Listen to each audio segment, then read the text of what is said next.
Começa agora o BTcast. Teologia é nosso esporte.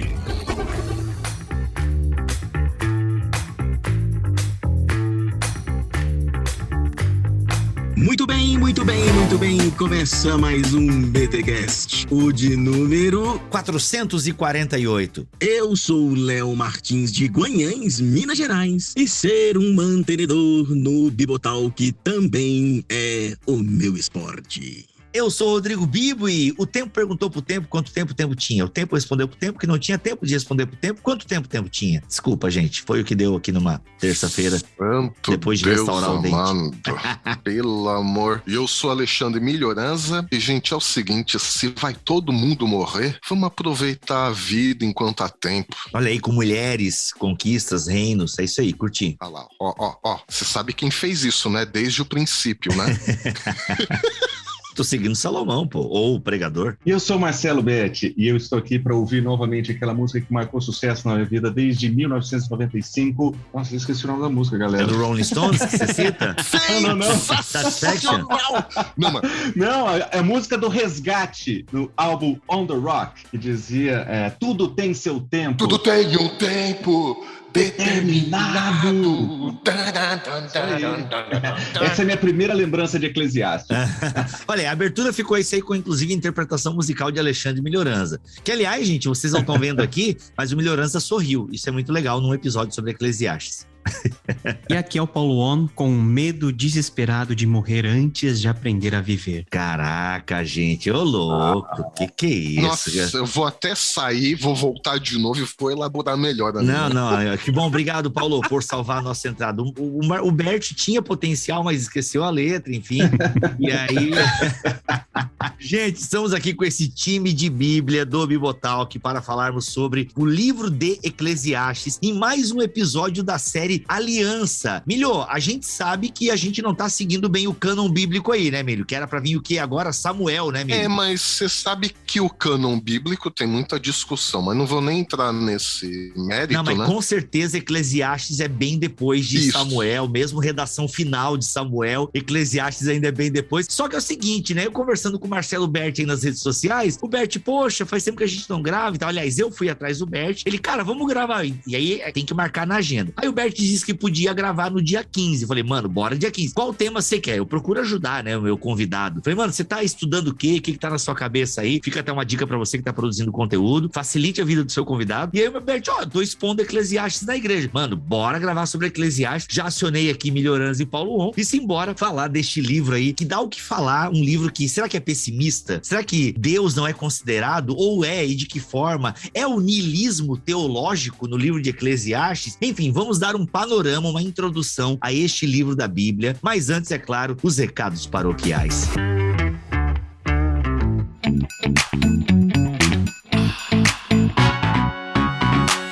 Paroquiais dessa semana, atenção você que já tem um curso reconhecido pelo MEC, você já fez uma faculdade para garantir o alimento das crianças, o seu alimento, o seu sustento, então você já fez uma faculdade e tal, pá, mas você tá pensando, poxa, eu queria me aprofundar em teologia, eu queria estudar um pouquinho mais, eu já ouço aqui os podcasts, aprendo pra caramba, mas eu queria caminhar um pouco mais. Pô, será que existe um mestrado em teologia reconhecido pelo MEC, com professores nacionais, internacionais, gente capacitada que ama a igreja, ama Jesus, ama a Bíblia, ama a teologia? Tem. Meus amigos e minhas amigas, estão abertas as inscrições para o mestrado profissional em teologia da Fabapar. Sim, você vai fazer o mestrado em teologia na Fabapar. E olha só, gente, eu estudei lá, fiz o meu mestrado e posso afirmar para vocês sem reservas que esse é um curso de mestrado voltado, tá, para a área da teologia e é excelente. Ele vai cumprir as expectativas que você tem em relação a um mestrado profissional. Ou seja, galera, se organiza aí na sua agenda, nas suas finanças, para que você possa estudar teologia na Fabapar e fazer o mestrado lá com eles, beleza? Então assim, gente, você vai sair de lá com um conteúdo bíblico-teológico muito bacana. E olha só, o mestrado profissional em teologia da Fabapar, ele é dividido em algumas linhas de pesquisa e que você pode escolher escolher conforme o seu interesse. A primeira, releitura de textos e contextos bíblicos. O que ela faz? Ela se aprofunda no estudo da Bíblia, focando na hermenêutica, exegese, ou seja, responde de maneira prática aquelas perguntas de como ler e aplicar os textos bíblicos, tá? Então é muito bacana. Tem a teologia e praxis pastoral e comunitária, ou seja, aquela teologia mais prática e tal. Ela promove o conhecimento das escrituras para que a pesquisa seja o quê? Utilizada de forma prática como apoio às pessoas e à igreja local. Tem também, gente, espiritualidade, educação e docência nos processos formativos. Ou seja, essa daqui, essa linha aqui, essa curvinha que você faz aqui durante o mestrado, são para aquelas pessoas que estão estruturando o estudo bíblico nas suas igrejas, pessoas que querem ser professoras de teologia. Ou seja, essa linha traz propostas inovadoras que contribuem no processo do ensino teológico. Então assim, se você quer atuar como professor, tanto na sua comunidade local, como também no ensino superior da teologia, essa é a sua linha de pesquisa. Galera, as inscrições para o mestrado em teologia da FABAPAR estão abertas até o dia 20 de junho. Mas, Bibo, falta tempo ainda. Mas, galera, a organização começa agora. Ou seja, você ouviu esse recado paroquial, tá aí agora pensando, ora sobre isso, olha as suas finanças, se organiza e vem. E olha só, use o cupom BIBOTALK que você ainda ganha um desconto na taxa de inscrição. Beleza? Espero vocês então no mestrado da FABAPAR. Tenho certeza que você não vai se arrepender. Atenção, você mantenedor deste ministério, o bibotalk.com. Duas coisas. A primeira, você já entrou no novo grupo dos mantenedores? Como assim, Bibo? Novo grupo dos mantenedores? Temos um novo grupo dos mantenedores e você foi avisado no e-mail que você utiliza para cadastrar a sua contribuição. Então, se você não recebeu nenhum e-mail, duas coisas. A primeira, dá uma olhadinha na sua caixa de spam, lixeira e por aí vai, promoções. Talvez esteja em alguma aba aí do seu e-mail. mantenedores@bibotalk.com é o e-mail que você deve procurar. Bibo, procurei e não achei nada.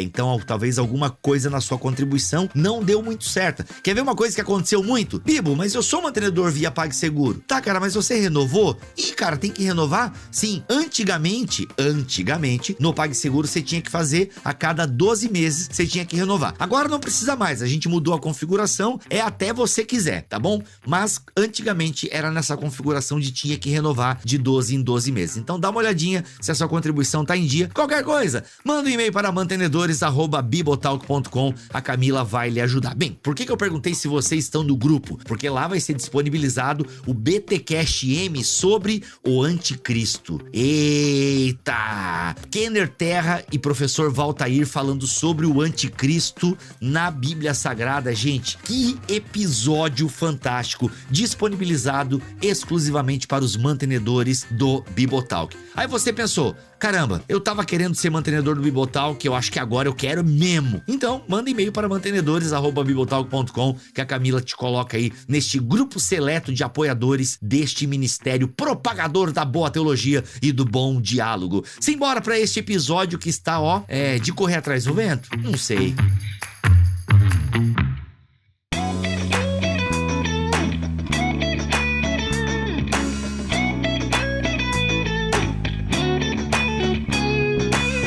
Meus amigos, Eclesiastes, né? Paulo, faz tempo que você não aparece aqui no Bibotalk, né? Dá um oi pra galera, você tá agora aí só mentoreando, no dislexia lá, não, didascalha, quer dizer. Só ganhando dinheiro, né? Só ganhando dinheiro com cursos, Netflix, teológico e tal, mas você tá bem, né, Paulo? Tá tudo certo, né? Tô bem, faz tempo que a gente não grava mesmo e é sempre uma alegria estar junto com vocês. Olha aí. Falando de um tema aí, de um livro muito, muito, muito complexo, né? Verdade. Por isso que o Bert tá aqui, né? Porque o Bert é o senhor dos assuntos complexos, textuais, né? Então vambora. É nóis. E o Melhorança tem aparecido com uma certa frequência, graças a Deus, né, Milho? Tá devagarzinho sempre. Ah, sim. Não tem nem como, né? Bibotalk é parte da minha vida, tá? Eu não digo isso só pra jogar confete, não, porque realmente é parte da minha vida. E é um prazer pra nós, Milho. Inclusive, o Milho tem uma live com o Milho para os mantenedores. Excelente. Você que é mantenedor e não conferiu aquele conteúdo exclusivo com Melhorança, corre lá, manda um e-mail pra Camila ou vai no grupo do Telegram e confere. E o Bert, né, sempre que dá, aparece por aqui. Muito obrigado, Bert. E é isso aí, Eclesiastes. Galera, a gente já fez uma introdução aos livros poéticos, por assim dizer. Mas, Bert, eu gostaria de ouvir, já que você não estava nesse episódio, queria que você situasse aí dentro do cânon, da forma que nós recebemos o cânon aqui, onde está o livro de Eclesiastes e por que esse livro está onde está dentro do cânon do Antigo Testamento aceito pelo cristianismo. Ficou bonita essa pergunta, hein? Eu acho que a questão do livro de Kohelet, ou de Eclesiastes, ou do Pregador, no cânon do Antigo Testamento, ele nasce de uma relação em que o rabinismo antigo, o primitivo, tinha de associar esse livro a não só a literatura sapiencial, a judaica, mas também associá-lo a uma figura preeminente na literatura sapiencial, que é no caso de Salomão. Então, o rabinismo antigo colocou esse livro como autoria de Salomão, muito embora o próprio autor não tenha se identificado como Salomão, mas a forma do texto, o tipo do texto, a apresentação do texto, especialmente no que se descreve aos relatos autobiográficos do autor, como uma figura, ou pelo menos associada ou relacionada, ou melhor ainda, né, definida por Salomão. E nesse sentido, o livro de Eclesiastes, ele se relaciona muito bem com Provérbios, ele se relaciona com outras literaturas sapienciais, mas ele de fato é distinto de todos eles. Embora ele seja escrito de maneira sapiencial, ele não é definitivamente tão poética como são as linhas, talvez, de Provérbios ou como nós encontramos nos Salmos. Ele tem elementos do conhecimento e sabedoria do Oriente Médio Antigo, ele tem relações com livros do Oriente Médio Antigo, tem relações com textos do próprio Antigo Testamento, e toda essa relação fez com que esse livro fosse identificado como um livro reconhecido como parte da Bíblia hebraica. Curiosamente, no Novo Testamento, entretanto, nós vemos talvez uma única citação desse livro em todo o Novo Testamento. Muito embora ele fizesse parte, ele não tenha sido talvez o livro mais citado. Nós sabemos que os Salmos são o livro mais citado, essa é a literatura sapiencial. Sabemos que Salmo 110 é o salmo mais citado de todos os salmos no Novo Testamento, mas nós temos talvez uma alusão a Eclesiastes ou Kohelet no Novo Testamento que acontece em Romanos, capítulo 8, quando Paulo fala sobre a natureza tendo sido submetida à vaidade. E a impressão que nós temos que aquele conceito ali apresentado por Paulo é um reflexo da teologia e, quem sabe, aí, da literatura de Eclesiastes. E os cristãos posteriores ao período apostólico não tiveram problema em receber esse livro, embora sempre existam debates, mas de maneira geral, a igreja primitiva usou com mais frequência do que o Novo Testamento, o livro de Eclesiastes, e pensando no lugar do livro no cânon, acho que isso sintetiza rapidamente um pouco da história desse livro. Hein? Muito bom. Lanço a pergunta agora. Aliás, os meus amigos de mesa querem complementar alguma dessas informações ou posso lançar outra braba aqui? Só para complementar um pouco... É claro que o Melhorança quer complementar. Imagina. Diferença de Provérbios, que ele dá instruções precisas, né, para a vida, até comportamentais. O livro de Eclesiastes, ele é mais, colocando em termos de hoje, né, ele é mais filosófico, né? Ele não dá tanto faça isso ou faça aquilo. Ele fica, por que isso? Por que aquilo? Como assim? Né? Provérbios não. Faz isso, não faça aquilo, ande assim, não ande assado, né? Sabe, Emílio, eu costumo falar que o livro de Eclesiastes, ele é a sabedoria ao contrário.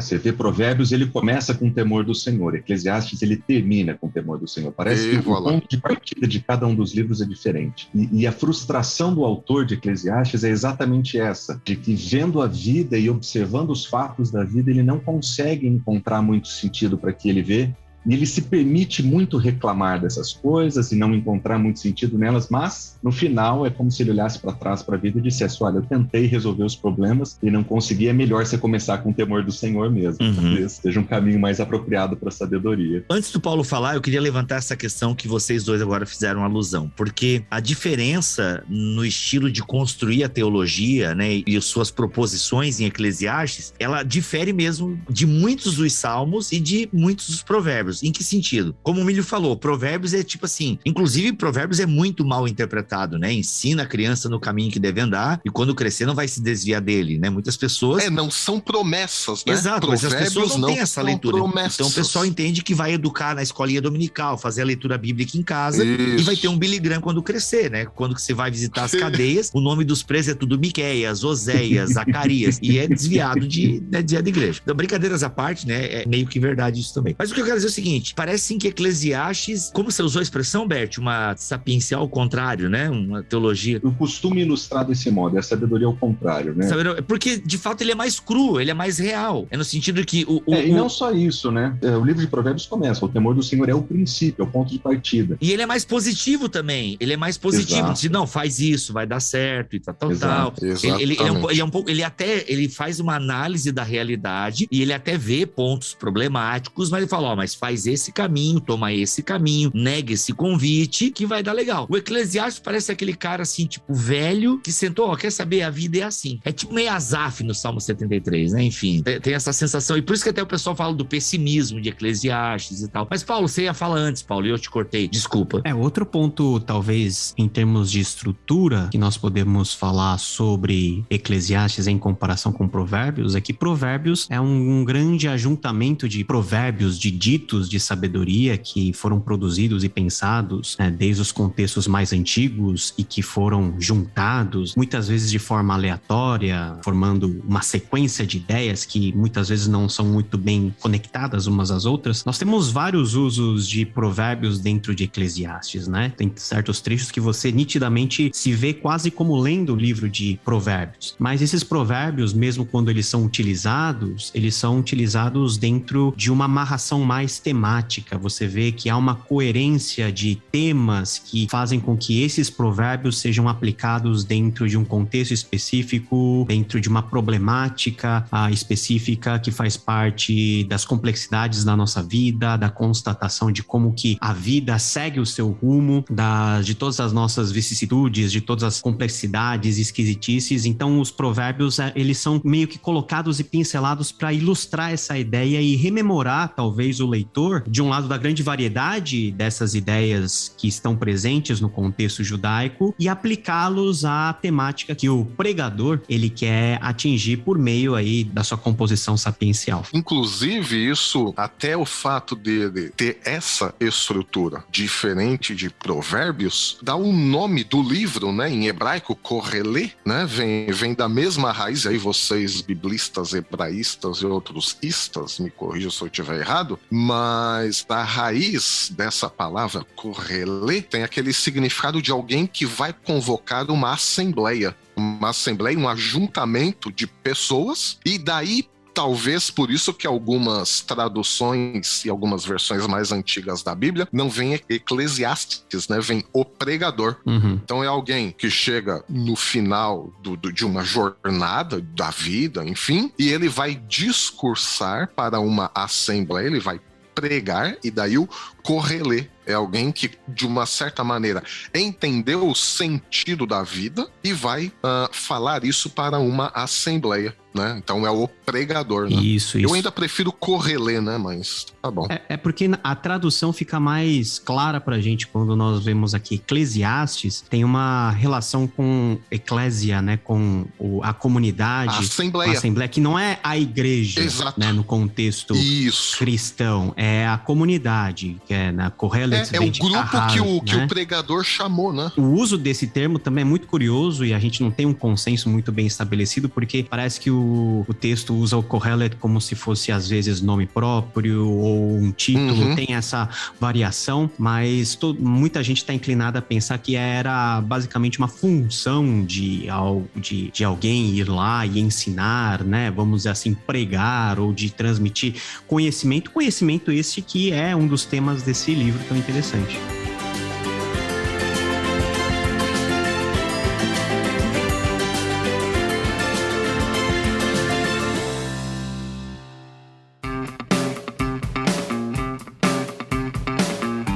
Legal, gente, dentro dessa questão aí de, né, o pregador, geralmente, tradicionalmente, a gente associa o Eclesiastes, que daí o Eclesiastes é o termo latino, né, vem da Vulgata e ficou na nossa Bíblia, se não me falha a memória, né? Então, a gente associa a Salomão, porque parece... Se quiser ser mais preciso ainda, foi a tradução que a Septuaginta deu proclamo Kohelet, Ó. que vem de Kahal, a comunidade hebraica, e eles traduziram por Eclesia, a comunidade, e quando chegou em Kohelet, eles traduziram por Eclesiastes. Olha.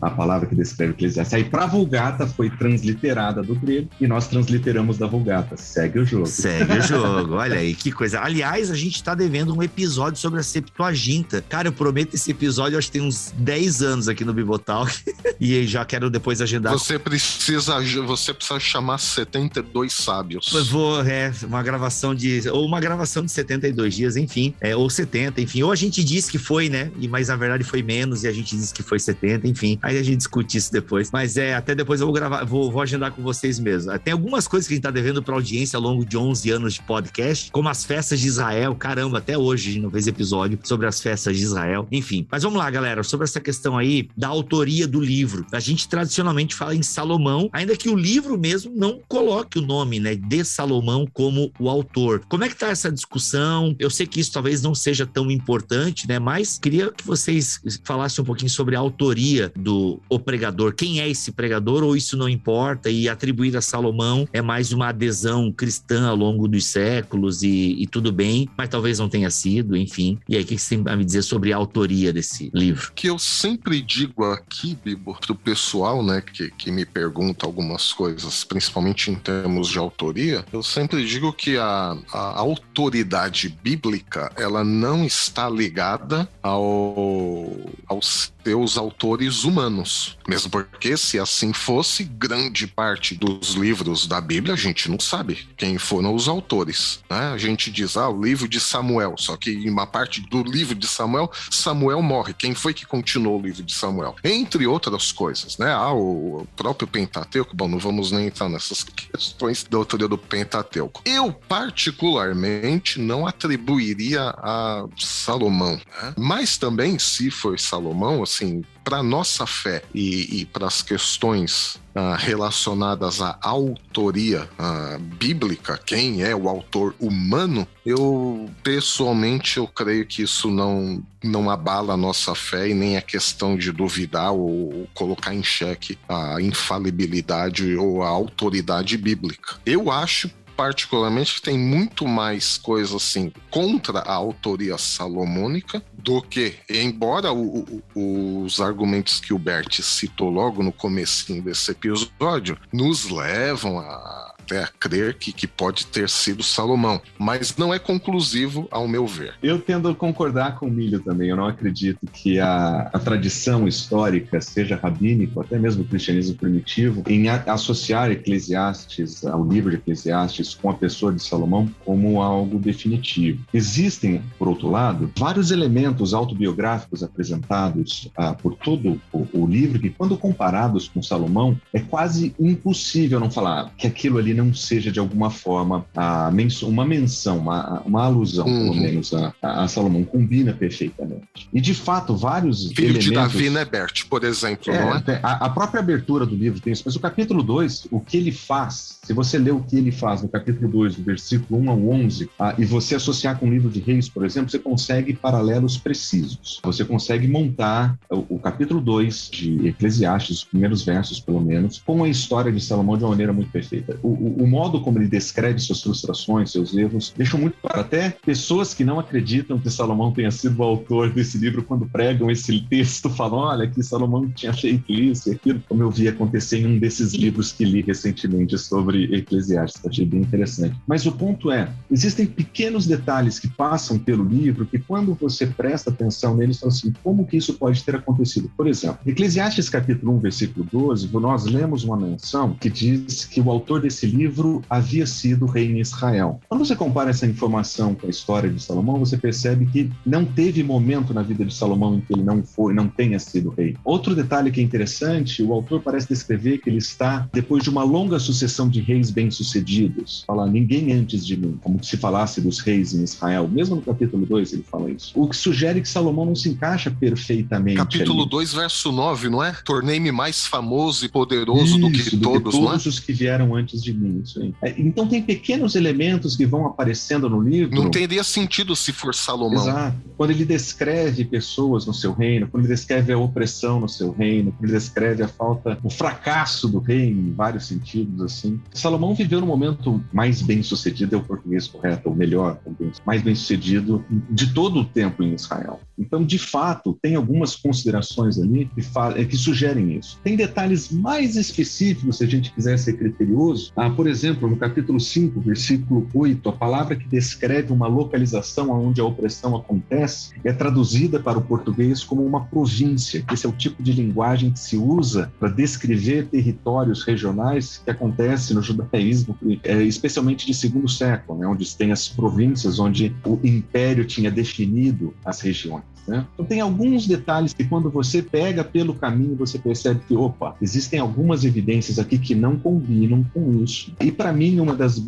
mais interessantes é a relação entre a cosmogonia ou a cosmologia do autor com a visão da vida após a morte. Por todo o livro, ele transparece uma cosmologia onde existem ciclos repetidos, especialmente no começo do livro, né? Mas ele apresenta um elemento sobre a morte, sobre o pós-morte, que é um pouco diferente do período mais antigo de Israel, ou da teologia. Por exemplo, na cosmologia judaica tradicional, como nós encontramos em todos os livros do Antigo Testamento, Sheol era o lugar da morte, e o lugar da morte era sempre para baixo. Mesmo Jonas desce até as profundezas do mar, às portas do Sheol ele chega. Aquele que desce é o Sheol. O Sheol é sempre a direção do Sheol, e o lugar onde ficam os mortos é sempre para baixo. Mas quando ele se pergunta sobre a morte e compara o ser humano com o animal, ele diz: quem pode garantir que a vida do animal vai para baixo e a vida do homem vai para cima? Essa reorientação da vida após a morte, apresentada por Kohelet em um pequeno versículo, sugere um período posterior de reflexão onde o helenismo tinha colocado a divindade acima. E a influência do helenismo na reflexão judaica começou a alterar essa linguagem da eternidade do pós-vida, de tal forma que essa pequena indicação que passa ali no livro parece sugerir que o autor desse livro escreve um período que não é compatível com o período de vida do Salomão real, a pessoa física no 10º século a.C. Parece um pouquinho mais com a teologia do, talvez, aí 3º século antes de Cristo, né? Um pouquinho mais para frente, no período do Segundo Templo. Então são os detalhes que, na minha opinião, sugerem que Salomão não tenha sido o autor, muito embora eu acredite que Salomão é a persona literária do livro. O livro trata das frustrações do autor de uma maneira muito interessante, mas não somente de Salomão, mas de todos os reis que vieram depois. Para mim, esse é o ponto. Essa tua fala final, ela para mim mata o ponto, né? O autor, ou o pregador, ou os pregadores, ou a escola que está por trás do livro, ela tem, acho que é uma análise dos reis mesmo, sabe? Uma análise da monarquia de Israel, por assim dizer, da sabedoria. É uma pessoa, né? Esse pregador está fazendo uma leitura da sua história, e eu acho que faz muito sentido essa tua fala final aí. Porque, então não foi Salomão. Gente, se foi ou não foi, no fundo isso não é importante, aí você volta lá pra fala do milho, no que ele acabou de falar. Mas, Paulo, seus 2 centavos nesse assunto? Não tem muito o que acrescentar na discussão. Existem elementos, né, que a própria tradição judaica vai se basear para falar que foi Salomão, né? E basicamente a tradição que nós temos, até dentro do cristianismo, de colocar nas costas de Salomão a produção dessa obra literária, vem da própria tradição judaica, vem da análise dos rabinos, enfim, né? É uma coisa que nós não temos como determinar com base no texto, pura e simplesmente, porque quando nós pegamos o texto, não há uma menção explícita ao nome, então nesse sentido é uma literatura anônima, ou seja, nós não sabemos quem foi. Ele faz uma referência ou algumas referências pontuais que podem ser traduzidas de forma literal como não, né? Filho de Davi. Filho de Davi pode ser filho imediato ou pode ser descendente de Davi. Isso. Jesus era filho de Davi também, e não é filho imediato. Embora lá em 1 Reis, capítulo 4, né, a partir do versículo 29, fala que Salomão tinha todas as capacidades, né, produziu muita coisa, conhecia até botânica, compôs muitos provérbios. Pode ser que não tenha sido Salomão na sua forma final, mas pode ser que também haja um certo tipo de tradição que, a partir de Salomão, dessa figura icônica relacionada à própria sabedoria judaica, como aquele que simboliza o ápice da sabedoria, como o rei mais sábio que já existiu, tenha sido, né, essa tradição de alguma maneira percorrida durante os séculos vindouros e isso se condensou em uma forma posterior. O Kohelet não é o único livro onde nós temos esses gargalos em termos de autoria. Na verdade, a maioria dos textos do Antigo Testamento são textos que são muito difíceis quando o assunto é pontuar a autoria, porque nos faltam referenciais. Exatamente. Referenciais no texto. Aquilo que é evidência externa, ela não é conclusiva. Até mesmo quando há uma citação de autoria, às vezes a gente fica meio em dúvida, porque o fenômeno da pseudepigrafia era um fenômeno muito corrente na época, né? E era legítimo, né? Hoje a gente associa a pseudepigrafia com um certo tipo de criminalidade, falsidade, né? A falsidade plágio. Ideológica, plágio. Mas na antiguidade não se tinha essa ideia, não se tinha esse conceito. Então, eu diria que a questão da autoria não é irrelevante, mas ela não é o aspecto central, e não é a central porque não é nem conclusiva, né? Nós podemos dar os nossos pitacos, mas o nosso pitaco, na verdade, não muda em nada o sentido do texto, a teologia do texto que está presente para nós até hoje.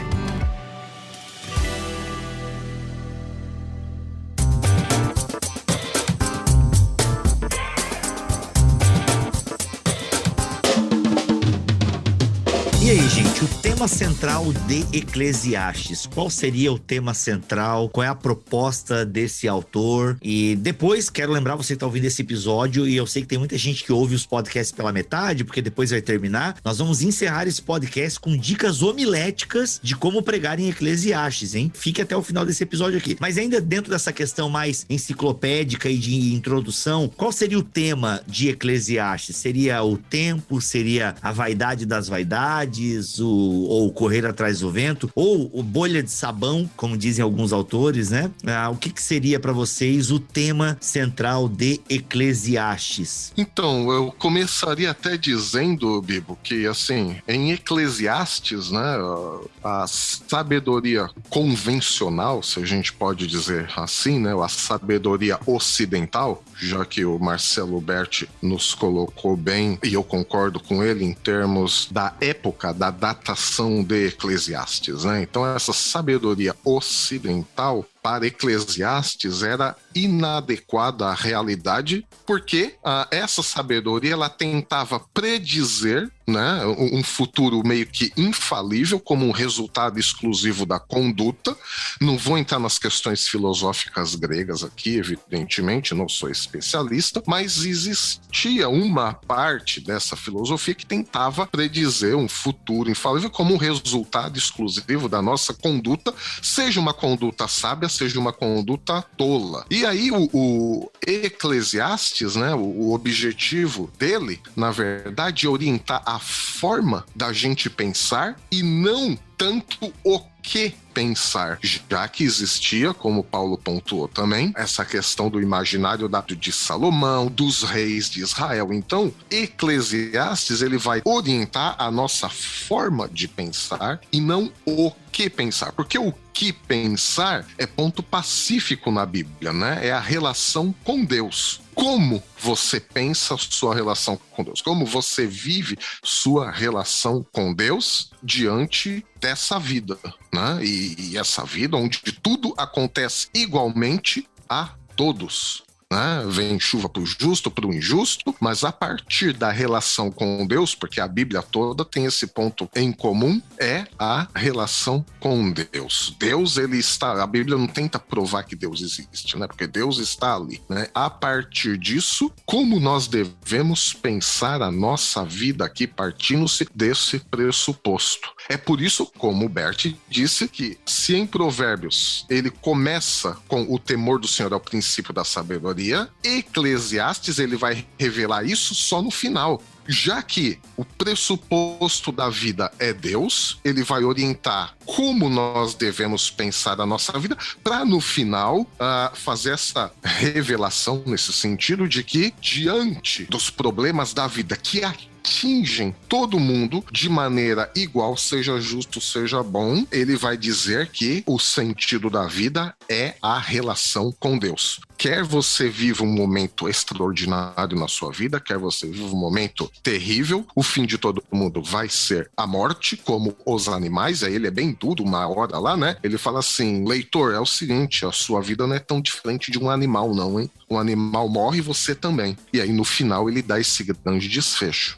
Lembra-te do Criador nos dias da tua mocidade, e no fim, assim, o sentido da vida é a relação com Deus. E aí, claro, vou deixar o Paulo e o Marcelo falarem também, mas grosso modo, a gente consegue estabelecer a linha de raciocínio de Eclesiastes dentro desse parâmetro, né? A relação com Deus. Marcelo, você quer usar aquele exemplo que tu usa no primeiro episódio da tua série de pregações? Eu achei muito legal, daquele artista que fala como a gente deve olhar pro lixo lá. Fechou boa? Cara, eu achei, mas se tu pensou em outra resposta, deixa pro pessoal ver isso aí na tua série de mensagens, que inclusive o link para essa série de pregações do Marcelo Berti em Eclesiastes vai estar aqui na descrição deste episódio. Mas se quiser citar aqui no podcast, fica à vontade, Marcelo. Não quero induzir, é porque eu achei realmente muito legal essa forma com que você introduz o Eclesiastes. Uma das observações que eu fiz na primeira mensagem da série que a gente tem pregado foi uma ilustração baseada num artista plástico, talvez o Milho deva conhecer melhor que nós, Bernardo Praz, que ele trabalha com aquela ideia de anamórfese. Anamórfese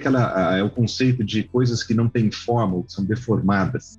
A ideia é pegar elementos que produzem um efeito de uma imagem que é irregular. Quando você olha para ele de um determinado certo, ou você olha ela do ângulo correto, ela se torna organizada, ela se torna uma obra de arte. Então, o que ele faz é pegar diferentes pedaços de sucata, diferentes cores, e inspirado em obras de arte que existem, ele organiza essa sucata para que quando você entra em contato com ela lateralmente, você não entenda nada daquilo que você vê. Mas em algumas das suas obras, ele deixa um pequeno quadrado na frente da obra, que é o lugar por onde você deveria olhar para aquela sucata acumulada, e quando você olha da perspectiva que o autor coloca para você, você entende o que ele quis construir. Então, eu usei a ilustração de Bernard Praz para descrever essa visão que às vezes a gente tem da vida, que às vezes é a descrição que Eclesiastes tem. Você olha, o mundo é um caos, as coisas não têm ordem, parece tudo desorganizado, parece um monte de sucata entulhada. Mas aos poucos o autor vai forçando a nossa perspectiva para a gente olhar pelo lado certo, e aí a gente entende a beleza da arte que está ali.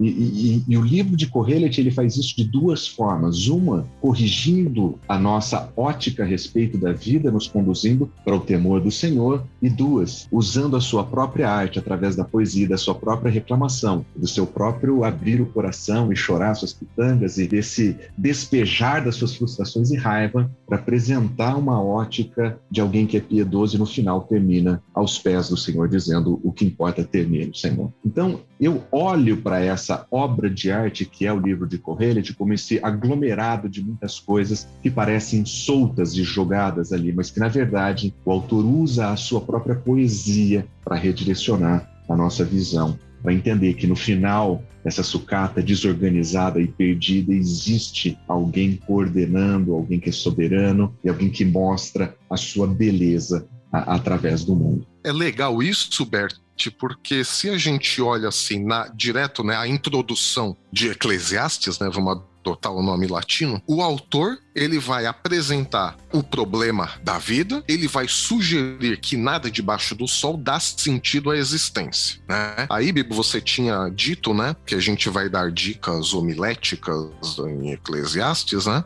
Também preguei uma única pregação em todo o livro, né? E o meu esqueleto que eu adotei é exatamente isso. Isto não dá sentido à vida, por isso relacione-se com Deus. Isso não dá sentido à vida, por isso, né? Como o Bert acabou de descrever, né? A gente cita algo de baixo, como o autor mesmo diz, né? Nada debaixo do sol dá sentido à existência. Só que aí, se a gente começa a ler a partir do capítulo 2 até a metade ali, o comecinho do capítulo 3, o autor, ele mesmo vai apontar que não há motivos para se adotar uma visão pessimista da vida. Vejam só, né? Que interessante. Mesmo que nada debaixo do sol dê sentido à existência, não há motivos para se adotar uma visão pessimista, porque pode-se aproveitar a vida como uma dádiva de Deus. Então ele dá algo assim que a princípio está desorganizado, e essa imagem que você apresentou, Bert, é sensacional. Nada dá sentido à existência.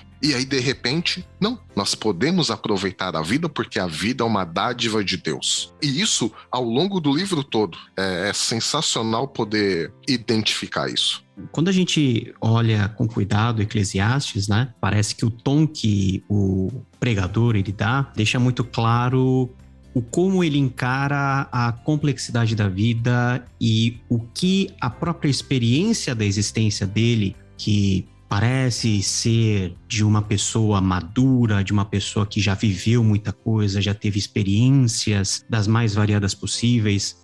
No final da sua vida, ele olha para trás e ele diz que tudo é vão, que tudo é um vapor, que tudo é vaidade. E a expressão que o pregador usa é vaidade de vaidades, né? Essa expressão no hebraico, quando nós temos duas palavras usadas, duas palavras iguais, um está no singular e outro está no plural, e são usadas de forma conjunta, casada, dá uma ideia de superlativo, né? É como se fosse o Shir Hashirim, o cântico dos cânticos. Então, é a vaidade da vaidade. Nós não temos nem uma forma de expressar esse superlativo no português, é a extrema vaidade. É o suprassumo. É o suprassumo da vaidade. E a questão é como que alguém que se pressupõe alguém que teme a Deus ou que conhece a Deus pode chegar no fim da sua vida com essa conclusão, uma conclusão cética, uma conclusão ácida, uma conclusão que nos conduz mais a um estado de tristeza do que a um estado de alegria. É que parece que é justamente esse o efeito que o pregador quer nos dar. Ele vai fazer uma digressão no tempo e uma digressão de toda a sua experiência, fazendo com que ele, a partir do momento que ele está, ele vai dando passos para trás e ele vai rejuvenescendo ao longo da narrativa e da forma como ele compõe a poesia. Então, ele no começo vai falar de toda a sua experiência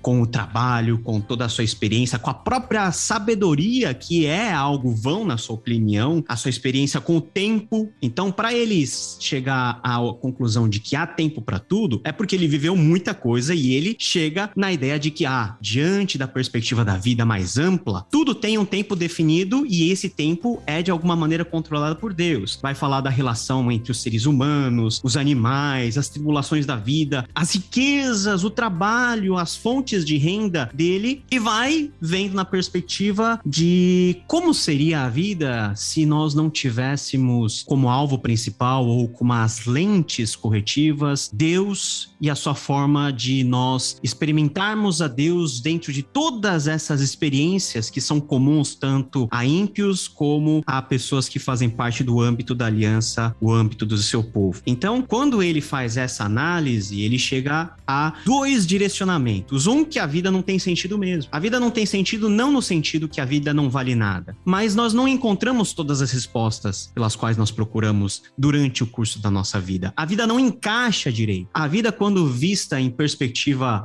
passada, é uma sequência de fatos, muitas vezes desconexos, cujos motivos ou cujas causas nós não sabemos. Nós não sabemos quais são as razões das grandes desgraças que nos ocorrem. Nós não temos nem como mensurar isso. Algumas nós sabemos, outras tantas não. Então a vida é uma sequência de coisas vãs, mas essa vaidade é uma vaidade que nos faz buscar para algo que está muito além da vida ou da nossa experiência da vida, que é esse contato com um Deus que controla o curso de todas as coisas e que ao final de toda essa experiência de vida, como se fosse um grande subsídio, como se fosse uma grande prova, o pregador diz assim: olha, tá vendo? Então, vamos voltar lá pro começo. Vamos rejuvenescer um pouco. Você viveu toda essa vida, a sua experiência de vida. A gente acha que a nossa experiência vale muita coisa, né? Não, eu vivi 30, 40, 50, 70 anos e eu sei de tudo. Eu sei Bíblia desde 1998. Pois é. Quem pegou. Paulo, você tá propondo a teologia Benjamin Button. Mas é bem essa a ideia. Olha como o texto termina. O texto começa com um homem formado, no auge da sua experiência, olhando pra trás e descobrindo que, cara, tudo isso não tem sentido. E ele vai voltando.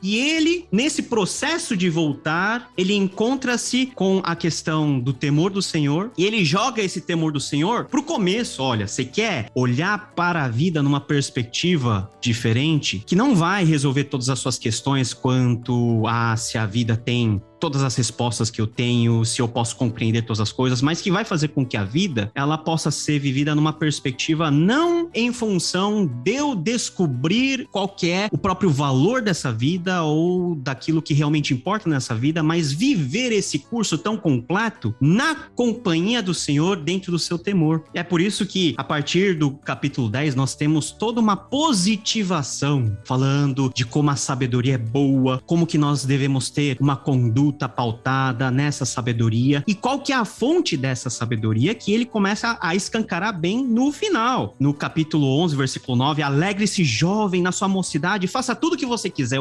Eu falo para os meus jovens, vai lá e faz tudo o que vocês quiserem, mas nunca se esqueçam que um dia vocês vão prestar contas de tudo que vocês fizeram a Deus. Então Deus é a causa e a fonte principal. E lá no capítulo 12, no final, ele fala assim: lembre-se de seu Criador nos dias da sua mocidade, antes que venham dias maus e cheguem os anos em que você dirá, não tenho neles prazer. Essa é a experiência que nós vivemos todo dia. Nada faz sentido. A vida é dura, a vida tem crises econômicas, o petróleo explode, guerra acontece e a gente tem que conviver com essa acidez, com essa dor de uma forma não a nos trazer uma alegria passageira, mas nós compreendermos que tudo isso tem que ser vivido de uma perspectiva mais suprema, de você enxergar as veredas da vida, que é o conceito daquilo que nós chamamos da verdadeira sabedoria que vem do conhecimento do Senhor e de um relacionamento com Ele. Olha, eu acho que isso que você está falando é um excelente corretivo até mesmo para nossa perspectiva a respeito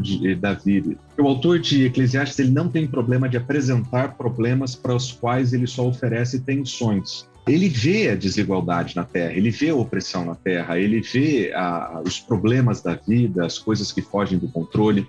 Ele vê tempos de guerra, ele vê tempos de matar, que não são tempos simples, não são fáceis de resolver. E ele se pergunta por que isso acontece. Ele não faz a pergunta onde está Deus quando isso acontece, mas a sensação que se tem ao ler o livro é que essa é a pergunta que ele te força a fazer.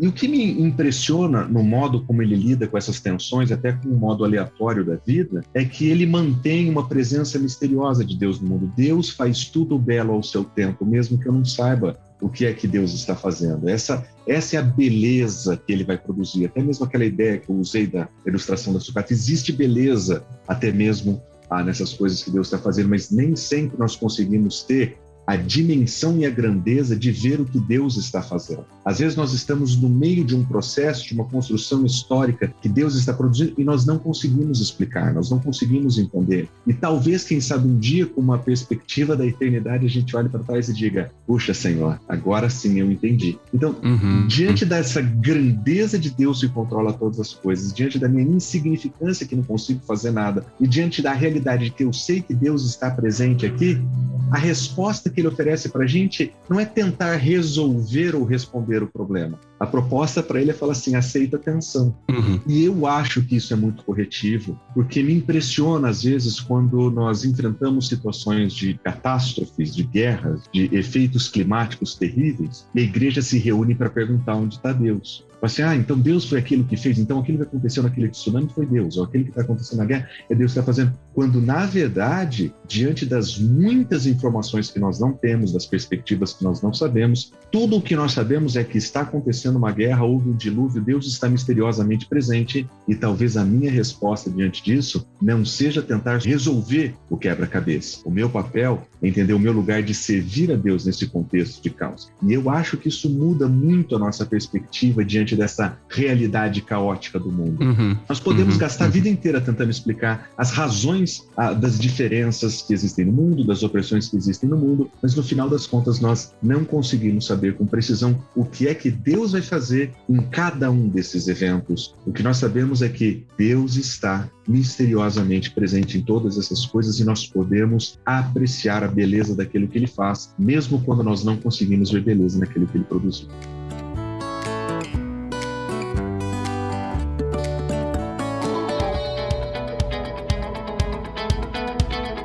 Isso é realmente um desafio, porque essa percepção, de fato, você só tem caminhando para o final do livro, que se não tivesse o final do livro, que inclusive até alguns críticos colocam como uma adição posterior, enfim, mas isso não é discussão para aqui, acho que também nem sei se é uma discussão válida. No final a gente recebeu o texto assim, é com ele que a gente lida, mas, cara, o miolo do livro, ele realmente, tipo, é isso aí, gente, o sol nasce para todos, sobre justos e injustos, é quase, e aqui vocês me corrijam por gentileza, uma ideia de que é um Deus bem transcendente, assim, tipo, cara, Deus é isso aí, ele criou, colocou as leis aqui, a coisa tá girando, partiu férias. E ele não influencia em nada, né? Exato, é um Deus assim, tipo, diferente do Deus de Israel, parece, aquele Deus que intervém na história, que salva o povo, que pune o povo, que mata uma tribo inteira e que usa o ímpio, enfim, por aí vai. Cara, Eclesiastes é aquele cara assim, velho, a vida tá rodando, entendeu? É isso aí, existe Deus, existe a alegria, a mulher, o bom vinho. Ó, quer saber? Procura sabedoria, entendeu?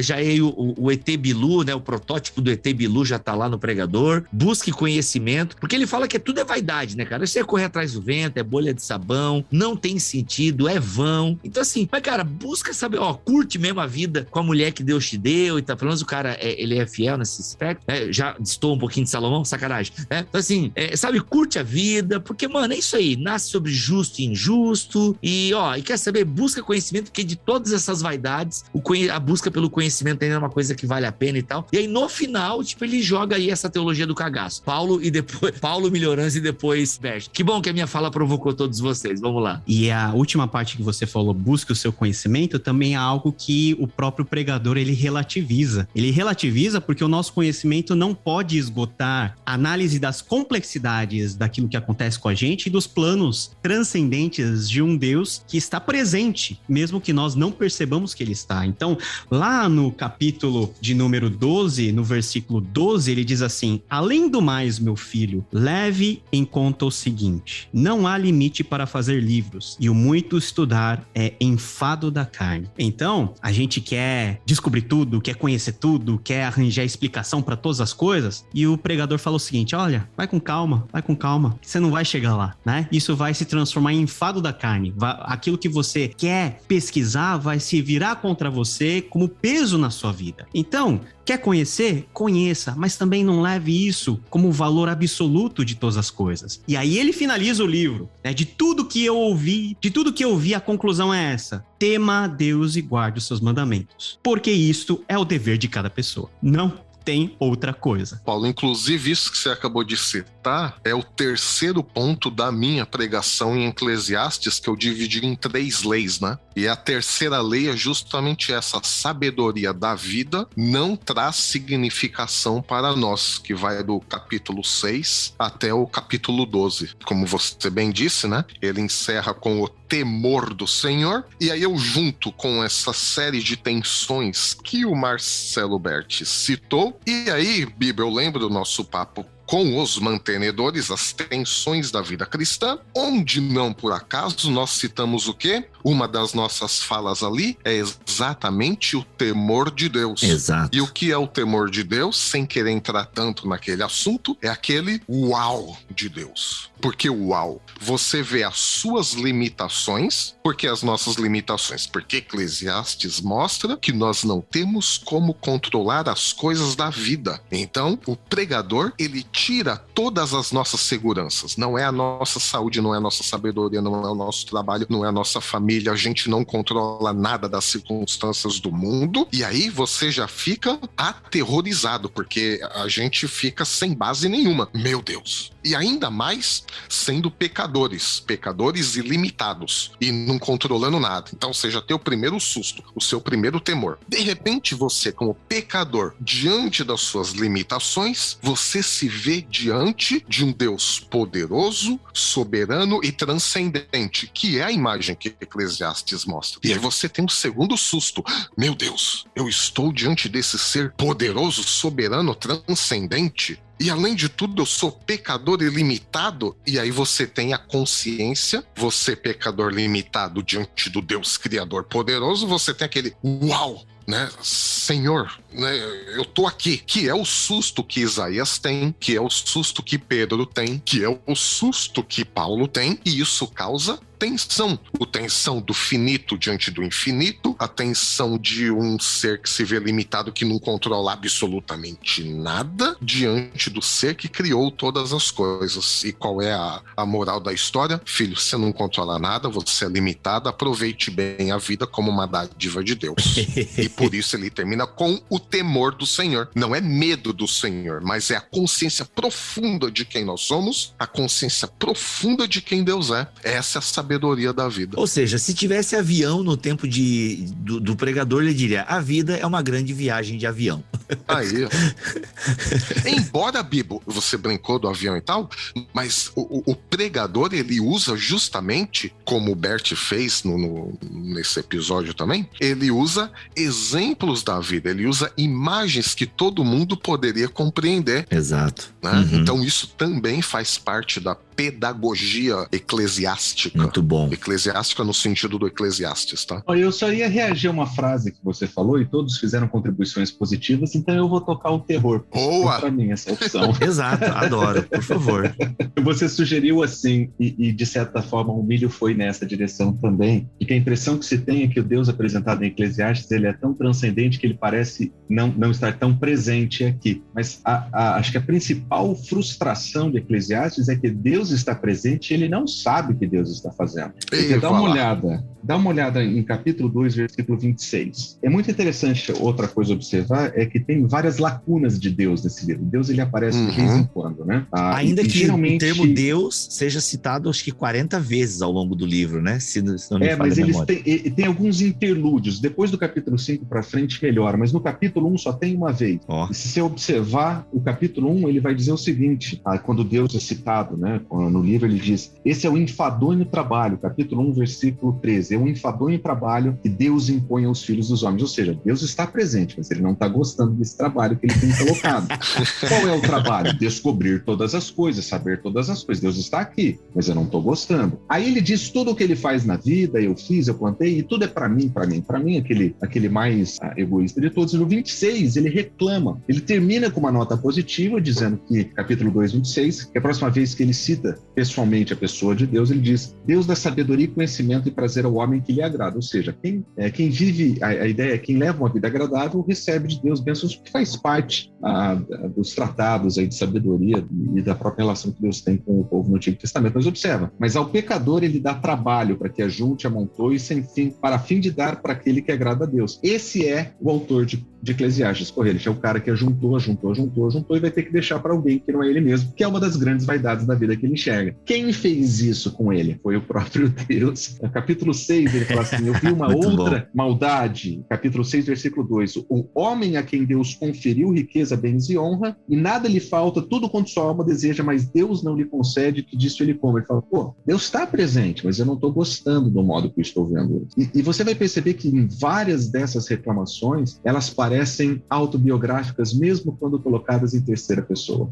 O pecador, aquele que... Mas isso que ele descreve que parece muito com a experiência que o próprio autor tem com o próprio Deus no decorrer da sua vida. Na ausência de Deus, ele procurou todas as coisas, ele fez todas as coisas, e ele encontrou na ausência de Deus a colheita daquilo que ele plantou, que é a presença de um Deus que se faz ali manifesto, né? Então, esse Deus que é transcendente, que no capítulo 5 ele fala, né? Aquele que está nos céus e você está na terra, ele é um Deus presente. A dificuldade de Kohelet é que ele não consegue explicar o que é que está acontecendo no meio de todas essas coisas. Mas ele sempre vai deixar, ele vai deixar em alguns lugares do livro pequenas notas de como você deve se comportar diante desse dilema. No capítulo 5 ele vai dizer: quando você for para o templo, guarda as suas palavras, não faça muitos votos, né? Não leva uma vida de santarrão, não vai tentar disfarçar piedade, não seja hipócrita. E tudo isso ele fala para levar o autor para uma realidade de relacionamento com Deus que é de fato sincera, mesmo quando ele não consiga entender o que é que Deus está fazendo, incluindo no meio do sofrimento que ele mesmo passa. Excelente. Aí a gente entra até na questão da teologia retributiva, não, Bert? Eu penso que ele é uma resposta a essa teologia da retribuição, Então, se eu fizer o que é bom, justo e correto, eu vou ter bênçãos e tudo mais, né? Só que Eclesiastes nos apresenta a questão da consciência. Consciência de quem nós somos, consciência de quem Deus é, e consciência de que nós não podemos controlar nada, e uma das consciências é o quê? Que ele, o princípio da retribuição, não pode fornecer uma receita infalível de sucesso. E nem pode explicar a situação atual de uma pessoa, seja para o bem, seja para o mal. E isso incomoda o homem, porque o homem, ele quer controlar, o homem, ele quer entender, né? E aí vem uma das grandes questões do homem. O homem, ele consegue controlar várias coisas. Aí eu vou fazer até um mini jabá aqui, tá, Bibo? No meu livro, que será lançado pela Mundo Cristão em junho, fala justamente essa questão da idolatria. O homem, ele consegue controlar os espaços. O homem consegue, de uma certa maneira, né? Tudo bem. Como o Eclesiastes nos mostra, tem coisas que escapam ao controle. Mas, de uma certa maneira, o homem consegue controlar o espaço, o homem consegue controlar algumas poucas coisas no mundo. Só que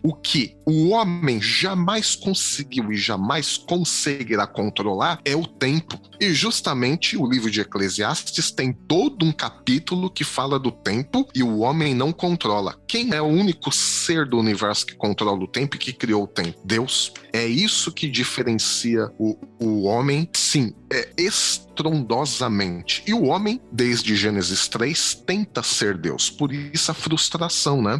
De quando ele não consegue controlar muitas coisas, né? E essa atribuição, esse capítulo especial sobre o tempo, é a machadada final aí dizendo, filho, você não consegue controlar o tempo, né? Você não consegue... E falando em tempo...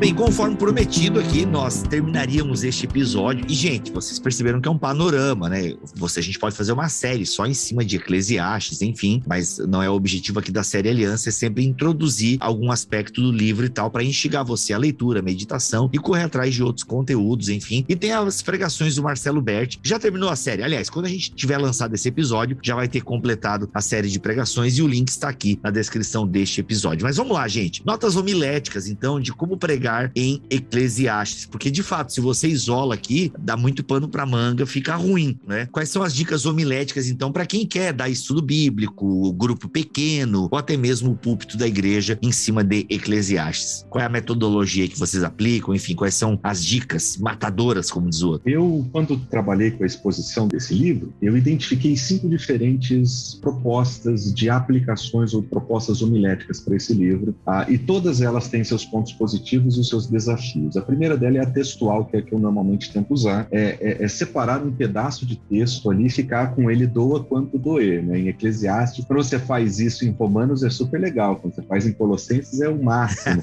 mas quando você tem que ler pequenas porções de texto de alguém reclamando com o Senhor e você não chega no final do livro, né, como o Milho sugeriu, às vezes é difícil lidar com a exposição. Eu opto tanto quanto possível fazer assim, dessa maneira, mas eu sei que nem sempre é possível fazer isso de uma maneira homilética. Comentaristas ajudam aqui, mas a homilética às vezes precisa ser associada a alguma outra coisa. Outros comentaristas o fazem a partir de uma teologia bíblica que é mais ou menos aquilo que o Milho sugeriu. Você lê essas pequenas reclamações no meio do livro, mas você vê o livro como um todo, existe um progresso, existe uma direção, né? E eu costumo falar com o pessoal que tem 2 grandes movimentos acontecendo no meio do livro. Um ele vai apontar para o Senhor e para o temor do Senhor no final do livro, é para lá que nós estamos indo. E o outro mais surpreendente que esse é que, mesmo nesse mundo caótico, no meio de todas as reclamações que ele tem, existe uma vida que merece ser vivida, uma boa vida ser vivida. Pelo menos 7 vezes ele vai convidar o leitor a comer e beber e aproveitar a vida. Então tem esses movimentos no livro. Eu acho que a teologia bíblica ajuda muito a não cometer o erro de pegar uma partezinha e acabar ensinando alguma coisa que o próprio autor não está ensinando no final das contas. Então, o texto, a teologia bíblica do texto, acho que são 2 formas aí. Alguns autores, especialmente os mais pastorais, eles usam um elemento canônico. Além do movimento da teologia, eles vão para outros livros, eles apontam outros lugares que confirmam ou complementam a perspectiva do autor, e nos ajudam a trazer aplicações que são mais práticas. Outros, além de usar esse elemento canônico, vão colocar a cruz como centro de todas as coisas e vão tentar associar, de alguma maneira, o ensino de Eclesiastes com algo que Cristo ensina ou com a própria pessoa de Cristo, uma abordagem mais cristocêntrica que também tem seus benefícios, e se você ouviu as mensagens que eu preguei, você vê que eventualmente eu faço isso também. Mas existe um elemento, um modo de interação com esse livro, que é um pouquinho diferente do que nós lemos nos livros de homilética, que é o que mais tem mexido comigo, o que mais mexeu comigo, dependendo de quando esse episódio sair, durante essa exposição, que é o elemento existencial. Existem dores nesse autor, existem sofrimentos que fazem parte dessa poesia, que eventualmente nós não conseguimos sentir, porque nós não conseguimos ler o que o autor quer dizer com aquele livro. Nós gastamos pouco tempo com o texto e nós queremos achar aplicações de lugares, caminhar para outros livros,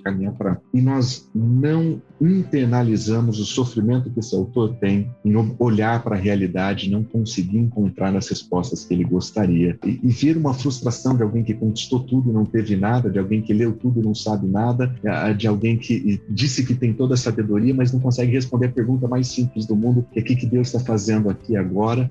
E essa frustração dolorosa que nós vemos no processo, ela representa muitas das dores que estão hoje sentadas nas nossas igrejas. Pessoas estão sofrendo hoje e elas não sabem como relacionar isso com o Senhor. Pessoas hoje estão se perguntando onde está a bondade de Deus nesse processo, qual que é o meu lugar nesse mundo, o que eu preciso fazer aqui? Que são dores que esse autor tem. E esse elemento existencial do texto, que eu acho que é importante conectar com a audiência, e eu tentei bastante fazer isso na minha série de mensagens, de não só olhar para soluções, mas encontrar as dores do autor também, e pregar aplicações que sejam coerentes com o sofrimento que ele tem, e que eventualmente a nossa comunidade também tem, e que podem ser atenuadas pelo entendimento do próprio livro. Então, esses 5 elementos meio que combinados, é o que eu encontrei, é um pouco do que eu usei na série, mas eu acredito que esse elemento existencial é um desses, poderiam ser melhor explorados. Acho que tem até pouco material sobre isso por aí. Olha aí, fica aí mais um livro pela Thomas Nelson Brasil. Quem é que vai lançar? O Mundo Cristão, vamos lá? Aqui na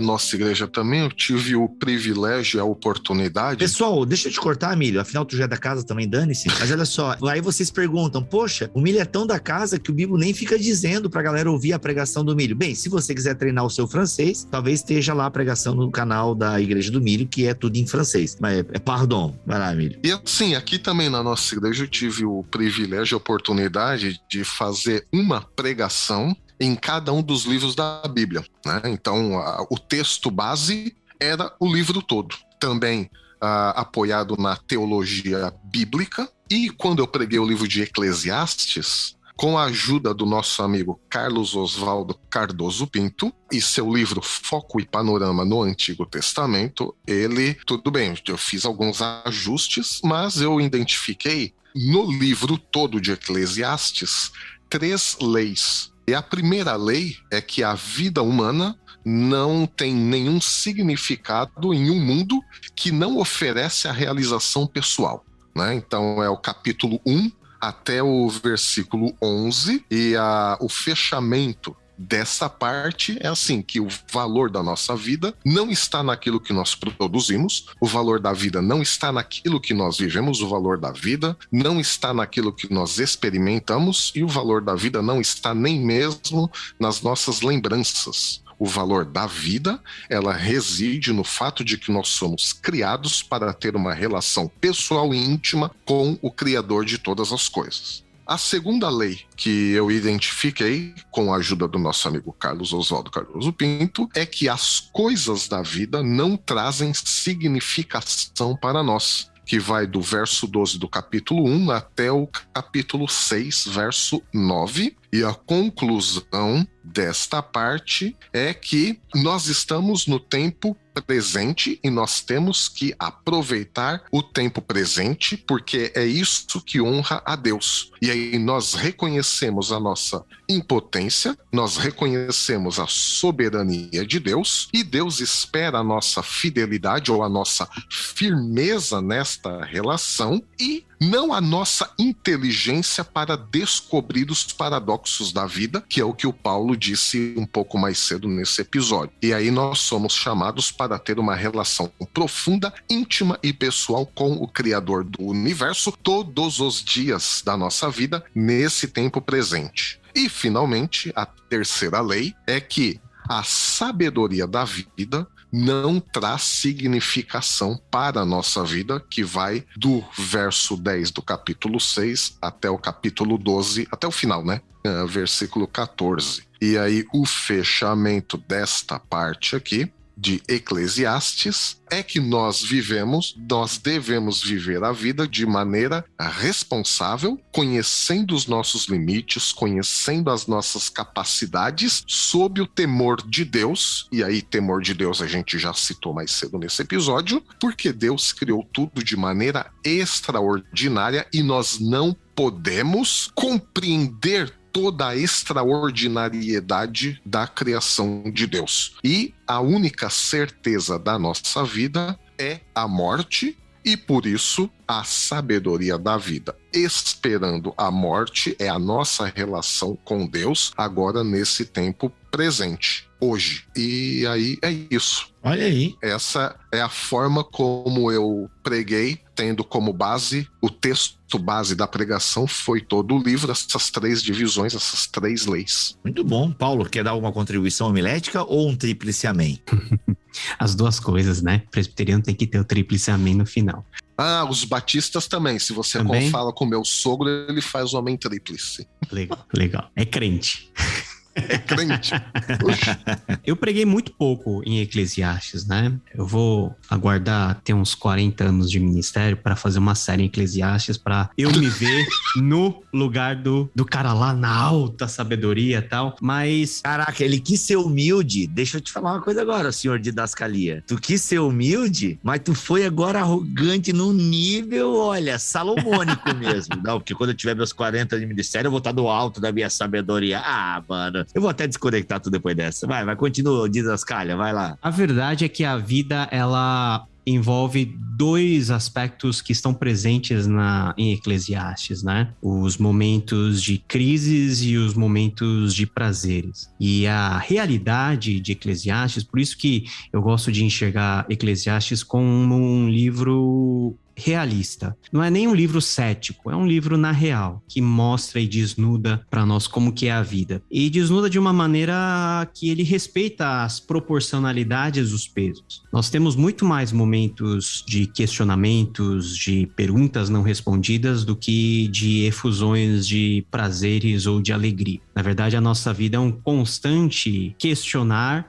salpicado com lampejos de momentos de efusão e de celebração. A vantagem de nós estudarmos Eclesiastes, de nós ensinarmos Eclesiastes, é, em primeiro lugar, você trazer uma visão equilibrada dessa existência, que é uma existência com Deus. Deus, ele não tira você dessa prerrogativa de sofrer ou de perguntar ou de questionar. Não, ele deixa você fazer tudo isso e ele faz com que você experimente. E também Deus não faz com que você só tenha momentos de alegria e de intenso prazer, porque isso também, dentro de uma perspectiva do temor do Senhor, faz com que você tenha uma visão de Deus também que não é adequada e que não é bem calibrada na sua visão. E a grande miséria nossa é que nós temos a tendência de levar para o púlpito uma visão desequilibrada desses 2 fatores, enfatizando um em detrimento do outro e fazendo com que a nossa visão sobre os atributos de Deus e a pessoa de Deus esteja na sobreposição ou na sobrevalorização de uma experiência humana em detrimento da outra. A gente tem que ensinar a Bíblia, a gente tem que pregar a palavra de Deus, e fazendo isso nós temos que ensinar o nosso povo a sofrer, a erguer a cabeça diante das dificuldades, a questionarmos, mas não perdermos a fé, a duvidarmos e a coçarmos a cabeça não tendo respostas, mas nunca perdendo a esperança de que, se nós não tivermos a resposta, Deus o conhece e que Deus é fiel para nos manter firmes até o último dia. E que quando nós entrarmos na nova criação, tribulação, aí sim nós não teremos nada para questionar, porque nós viveremos na plenitude daquilo que nós esperamos viver hoje. Então, a maturidade da nossa vida cristã, e não é só vida cristã, mas a maturidade da vida como um todo, é saber superar os momentos de grave dificuldade ou de tribulações, mostrando resiliência, mostrando combatividade, mas nunca com a visão de que isso é natural a gente, ou que isso é algo produzido de forma orgânica, mas que para nós que tememos a Deus, nós buscamos em Deus esse refúgio, essa segurança, esse rochedo inabalável, que esse mesmo Deus que não nos garantiu passagem tranquila, nem uma viagem sem tempestades, mas que garantiu uma coisa, que a gente vai chegar no fim. Agora, como que a gente vai chegar no fim? A própria experiência da vida, e o pregador nos mostra como. Rapaz, olha aí. Amém, amém e amém.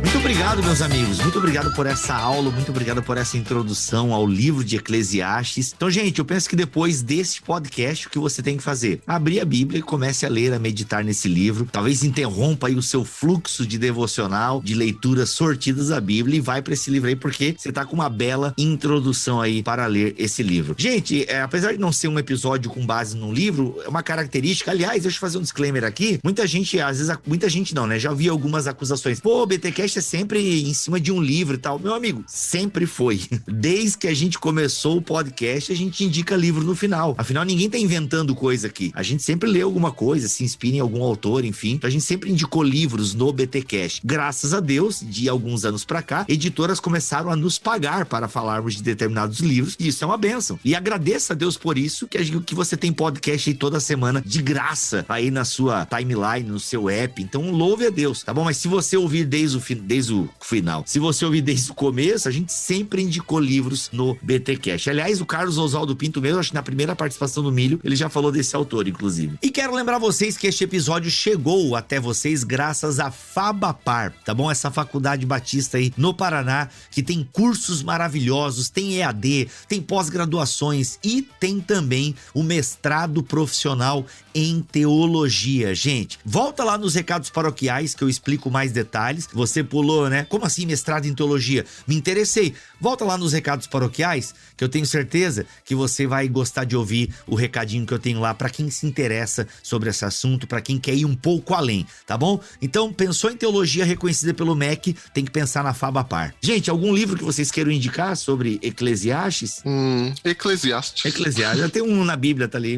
Eu quero indicar Eclesiástico, você encontra... E aí, ó. Que é isso aí? Ô, Bert, o pessoal não tá vendo, Bert. O pessoal, aliás, graças a Deus o pessoal não tá vendo que você com essa bermuda curta aí, Bert. Mas o que você mostrou aí? Foco de desenvolvimento do Carlos Oswaldo. É o livro que o Milho sugeriu. Isso. Carlos foi meu professor. Esse livro e o do Novo Testamento também, claro, teve momentos que eu tive que fazer ajustes homiléticos, né? Exato. Mas a base para eu fazer uma pregação em cada um dos livros da Bíblia, e foi ele. Deixa eu dar um disclaimer para vocês, então. O Carlos Oswaldo, ele tinha como missão de vida formar expositores. E quando ele escreveu esse livro, ele escreveu para expositores. Ele não escreveu para teólogos, ele não escreveu para serem lidos como introdução à teologia do livro. Ele escreveu para auxiliar pregadores a entender porções pregáveis baseadas na estrutura literária do livro. Então, se você for os livros que faz isso, no final, depois da introdução do livro, ele tem o que ele chama de esboço sintético. Para quem quer fazer exposição continuadas, é uma excelente ferramenta para qualquer livro do Antigo e Novo Testamento, Eclesiastes em particular. Muito bom. Paulo, eu vi que você pegou um livro aí que inclusive tem meu nome, né? Eu só vi de relance você levantando o livro. Eu não sei se você quer indicar ele ou se você só pegou na mão. O seu nome, é esse daqui, ó. Eu indico isso, é Filtro Solar, do reverendo Emílio Garófalo Neto, que são as pregações que ele fez, né? Nós estamos falando uma pegada homilética. Nós temos um livro de pregações, né, de homilias, nesse livro de Eclesiastes, com a linguagem que é peculiar ao Emílio, né? Que evoca muito as aspectos da cultura, né, numa linguagem bem simples, leve, lidando com temáticas tão pesadas, né? Então, o Marcelo Berti, ele foi numa pegada mais expositora, e a prática da exposição é a pregação. Então, eu acho que você vai se beneficiar bastante desse livro, Isto é Filtro Solar, aí publicado pela Monergismo. Então, meu nome tá nesse livro aí, em agradecimento. Eu fiz uma contribuição, o Emílio pediu citações da cultura pop que evocassem a teologia de Eclesiastes, ou parte, né, do que o pregador fala. E eu coloquei uma citação clássica de Blade Runner, e ele usou no livro e me agradece lá nos agradecimentos. Tá achando que a Monergismo não me dá moral, mas o Emílio dá, olha aí. Mas só no meu tem um solzinho aqui, ó. Ah, garoto, olha aí, com autógrafo e tudo aí, outro nível.